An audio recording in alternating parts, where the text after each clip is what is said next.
This episode of the New Hampshire Business Show is sponsored by Everlasting Capital. If you're a small business and you need money and a bank won't give it to you, Everlasting Capital is here to help. In as quickly as a couple of days, you can have the funding your business needs for new equipment or anything else you need the capital for. So submit your application today and see how they can help you out. Hello everyone and welcome back to the New Hampshire Business Show. My name is Chris Pastrana and today we're here with Reid Christie of Christie Foot Ankle Center. How's it going? Going very well. Good. So tell me a little bit about yourself and what you do. So I'm a podiatrist, foot and ankle specialist, foot and ankle surgeon. Just opened up my own office this past year, right here in Londonderry. Nice. Cool. So let's get into it. Some people don't know, what is a podiatrist? So a podiatrist is a foot and ankle specialist. They go through 4 years of podiatry school and then 3 years of a surgical residency. So 7 years of education before they're out in the world doing foot and ankle stuff. Okay. So that's crazy. 7 years of schooling. I could barely get through high school. That was awful. College was even worse. So that's pretty good, though. Yeah. It's a nice little specialty that people can get into. I find it very, very intriguing, very interesting, and kind of the more that I progress into it, the more I find I enjoy it, and it's very satisfying. Cool. So let's see. So we got a little bit about what podiatry is. Let's talk about some of the things you would typically see while working with a patient. Yep. So depending on your background, your training within the field of podiatry, I do things anywhere from ingrown toenails to broken ankles and, everything in between. So you can have a lot of variety within the profession, and that's a very appealing aspect. Yeah. You can see a lot of different things throughout your day-to-day. So it's good to mix it up and never really know what's going to walk through the door next. Yeah. So you said ingrown toenails. Is that something people actually go to podiatry for, or is that?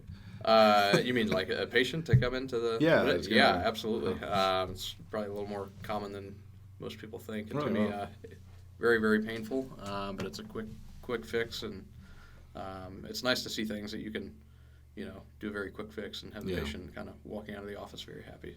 Yeah, I bet. Because feet is one of those things that can very quickly deteriorate your quality of life. Absolutely. I think more... in our profession, we'll be progressing towards a lot of diabetic management. Healthcare in a whole, diabetes is really turning into almost like an epidemic throughout our country. But lower extremity things related to diabetes is actually on the rise, and I think a lot of that will be falling into our field of podiatry. Yeah. Yep.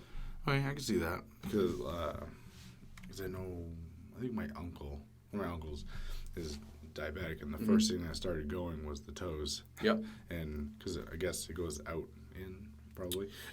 I mean, there can be a whole. I could probably talk your ear off about diabetes and feet, and we won't do that here. So. Yeah. So that's actually segues into a pretty interesting conversation about foot health. Yeah. Because it's probably something people don't consider all that much. But we walk on them and we do a lot with them. Yep. So you want to go a little bit into just basic foot health, if that's something you want to talk about? Sure.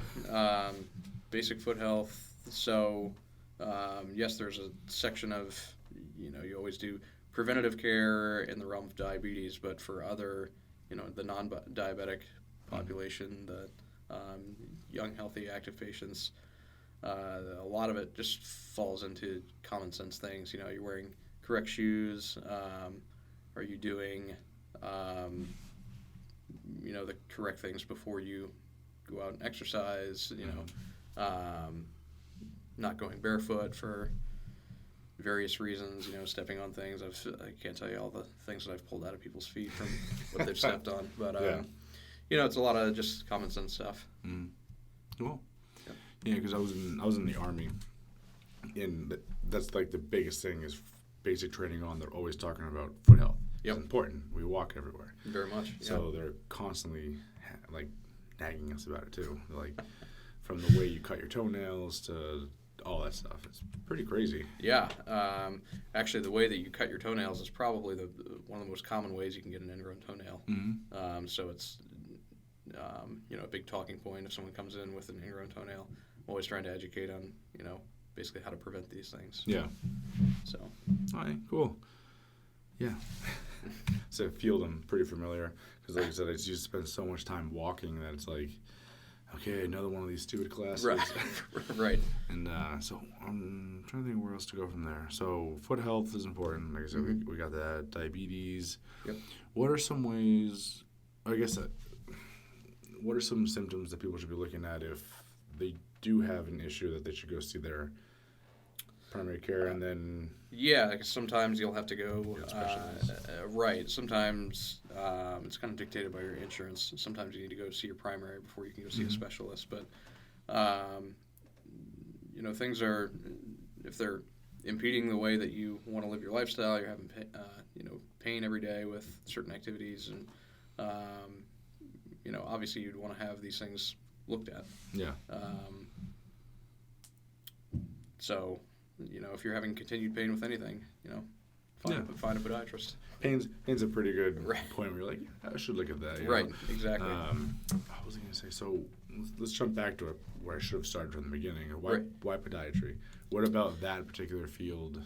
Because there's a lot of ways you can go, like you were saying. Yeah, there is a lot of variety within the field.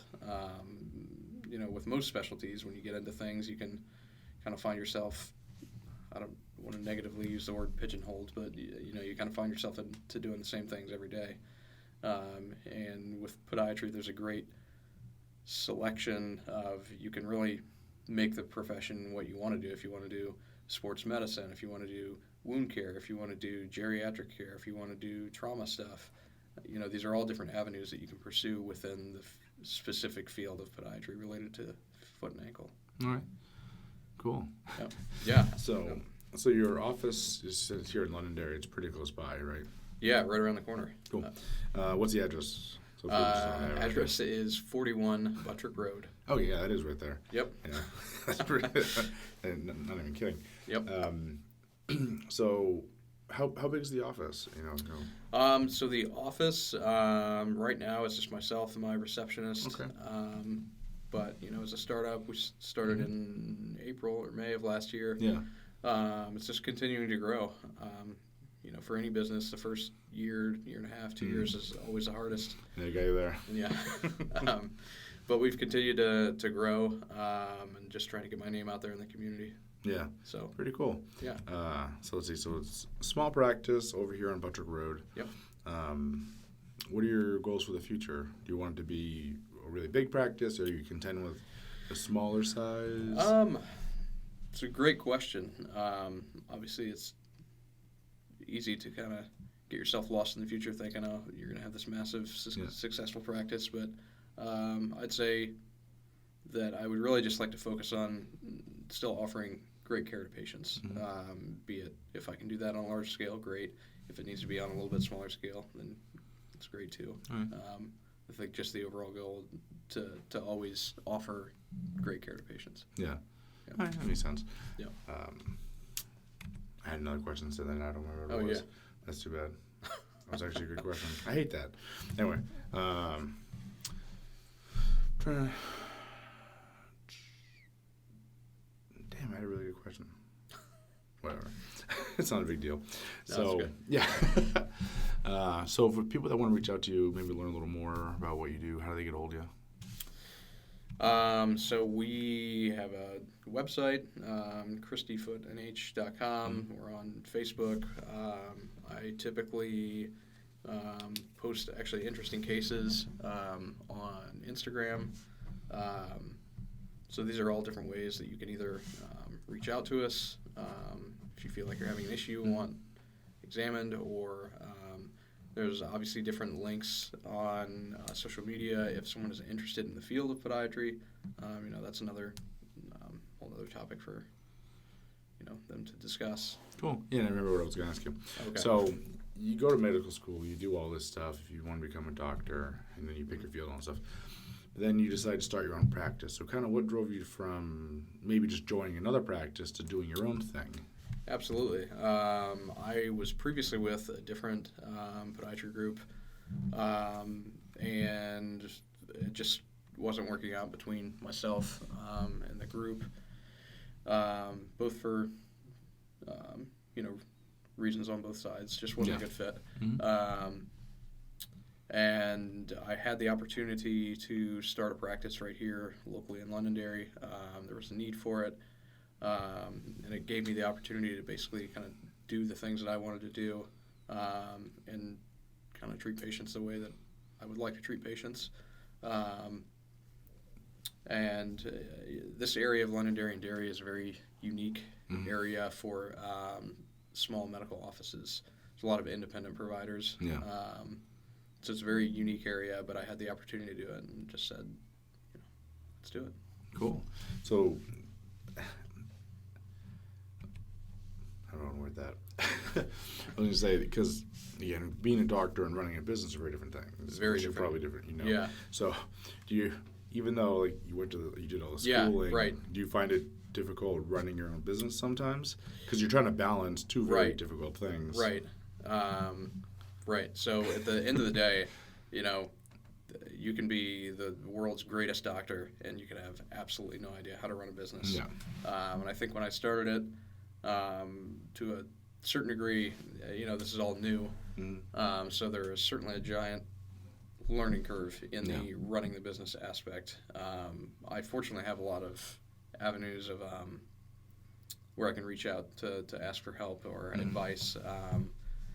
Every one of my family has owned their own practice in different specialties, so I'm fortunate enough that if I have a question about certain things, I have people that I can lean on and kind of reach out and say, hey, how would you do this, or how did you approach this problem, or that's like good, because I know just complexity-wise, there are some industries that are very complex, and medical is kind of one of those things because of all the regulations it's kind of floating around. Yep. So getting started can be tricky in many ways. Right. From actually knowing what to do to accidentally stepping on a landmine that you weren't sure was there. Yeah.